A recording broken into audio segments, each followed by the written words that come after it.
Selamat pagi Bapak Ibu yang terkasih dalam Tuhan. Pada saat ini kembali kita akan mendengarkan sarapan rohani pada hari Sabtu 30 Maret 2024. Sebelum kita membaca dan merenungkan sabda Tuhan, mari bersama-sama kita satu di dalam doa. Selamat pagi Tuhan, kami bersyukur untuk hari baru yang telah Tuhan berikan bagi kami. Saat ini kami akan merenungkan sabda-Mu. Berfirmanlah bagi kami ya Tuhan, karena kami telah siap untuk mendengarkannya. Di dalam nama Tuhan Yesus, kami berdoa. Amin. Firman Tuhan pada hari ini terambil di dalam Yesaya 30 ayatnya yang ke-18 dan juga Yohanes 3 ayatnya yang ke-17. Yesaya 30 ayat yang ke-18, demikian sabda Tuhan. Ia Tuhan bangkit hendak menyayangi kamu. Dan dalam Yohanes 3 ayat yang ke-17, sebab Allah mengutus anaknya ke dalam dunia bukan untuk menghakimi dunia, melainkan untuk menyelamatkannya oleh Dia. Firman Tuhan pada pagi hari ini saya berikan tema kasih Tuhan yang menyelamatkan. Bapak Ibu yang terkasih di dalam Tuhan, ada sebuah kisah nyata seorang anak kecil dengan ayahnya, pemain akrobat yang terkenal. Saya yakin Bapak Ibu pernah mendengar cerita ini. Seorang ayah yang bernama Charles Blondin. Ayah ini hendak melakukan penyeberangan dengan seutas tali dari ujung ke ujung di atas air terjun Niagara, di mana jika terjatuh maka ia akan mati. Blondin berkata kepada semua penonton akrobat yang hadir yang hendak melihat aksinya, dia berkata demikian, "Percayakah kalian jika aku dapat menyeberang dengan selamat, berjalan di atas tali tersebut dari ujung ke ujung?" Semua penonton terdiam. Lalu ia pun melakukan aksinya dan kembali dengan selamat. Kemudian ia mengajak penonton untuk ikut bersamanya, tetapi tidak ada yang mau. Hanya seorang anak kecil yang mau, dan mereka pun melewatinya dengan selamat dan membuat banyak orang heran. Bertanya-tanyalah orang-orang yang heran itu kepada anak kecil tersebut.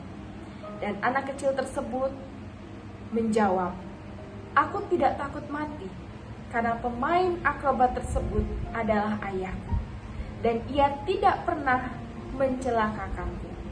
Kepercayaan anak kecil tersebut kepada ayahnya mengalahkan segala-galanya. Imannya membuat ia menjadi selamat. Bapak Ibu yang terkasih di dalam Tuhan, sebagai seorang manusia, seringkali kita ragu akan keselamatan daripada Allah. Seperti yang dialami oleh bangsa Israel, keraguan-raguannya membuat mereka jauh daripada Tuhan dan mendatangkan murka Tuhan atas mereka. Walaupun bangsa Israel akan menghadapi murka Tuhan yang menyala-nyala, di sisi lain Tuhan tetap menyatakan kasih-Nya. Janji keselamatan Tuhan kepada bangsa Israel tidak pernah berubah. Tuhan hanya rindu mereka berbalik kepada Tuhan, dan Tuhan rindu untuk melihat inisiatif dari mereka, yaitu umat Israel. Sebab Tuhan telah bangkit untuk menunjukkan kasih-Nya kepada manusia. Nabi Yesaya berkata, "Sebab itu Tuhan menanti-nantikan saatnya hendak menunjukkan kasih-Nya kepada kamu. Sebab itu Ia bangkit hendak menyayangi kamu, sebab Tuhan adalah Allah yang adil. Berbahagialah semua orang yang menanti-nantikan Dia." Umat Tuhan diminta bersabar dan tetap menantikan pertolongan Tuhan yang pasti datang tepat pada waktunya.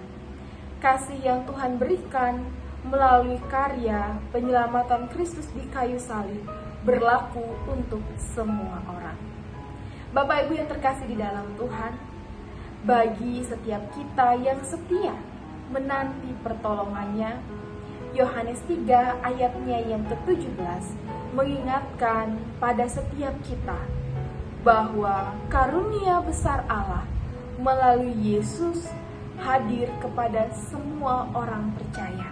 Jadi tidak hanya untuk bangsa Israel pada saat itu atau orang-orang di zamannya, tetapi untuk semua orang percaya. Yesus tidak datang untuk menghukum dunia karena dosanya, tetapi Ia mengatakan Ia datang untuk menyelamatkan dan mengasihi kita. Oleh sebab itu, marilah kita terus memiliki pengharapan yang besar, pengharapan yang benar di dalam Tuhan yang senantiasa memberikan pertolongan kepada kita.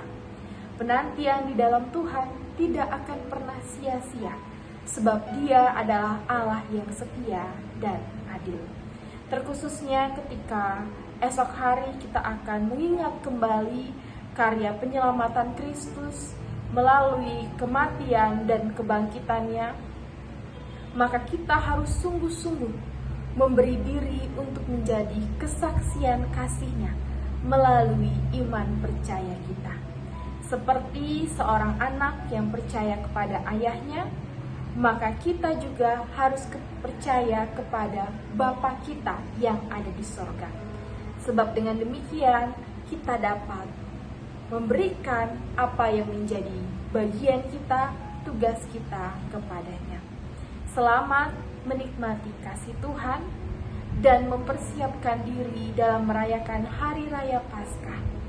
Selamat menjadi bagian dari orang-orang Kristen yang benar di hadapan Allah guna mewujud nyatakan kasih Allah di tengah-tengah persekutuan. Tuhan Yesus memberkati dan menolong kehidupan kita senantiasa. Amin. Mari saat ini kita mengambil saat teduh dan bersama-sama kita akan berdoa. Mari kita berdoa. Terima kasih ya Tuhan untuk cinta kasih yang Engkau berikan bagi setiap kami melalui karya penebusan-Mu di kayu salib. Ajarilah kami ya Bapa untuk selalu bersyukur atas berkat dan keselamatan yang datangnya daripada-Mu. Saat ini ya Bapa, kami mau tetap berdoa bagi jemaat kami di Galang Ningyang Abian Base. Berkatilah kami ya Tuhan di dalam persiapan kami untuk menyambut Hari Raya Paskah, di dalam persiapan kami untuk mempersiapkan segala sesuatunya dan juga kegiatan kami di akhir pekan ini. Kami juga mau berdoa ya Bapa pada saat ini untuk saudara-saudari kami yang masih di dalam kelemahan tubuh, untuk orang tua kami.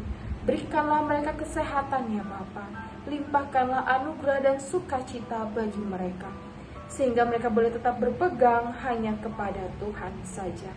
Kami juga menyerahkan seluruh hidup kami dan aktivitas kami sepanjang hari ini hanya ke dalam tangan pengasihan-Mu saja. Jadilah kehendak-Mu ya Bapa di dalam kehidupan setiap kami. Di dalam nama Tuhan Yesus, kami mengucap syukur dan kami berdoa. Amin. Terima kasih, Tuhan Yesus memberkati kita sekalian. Shalom.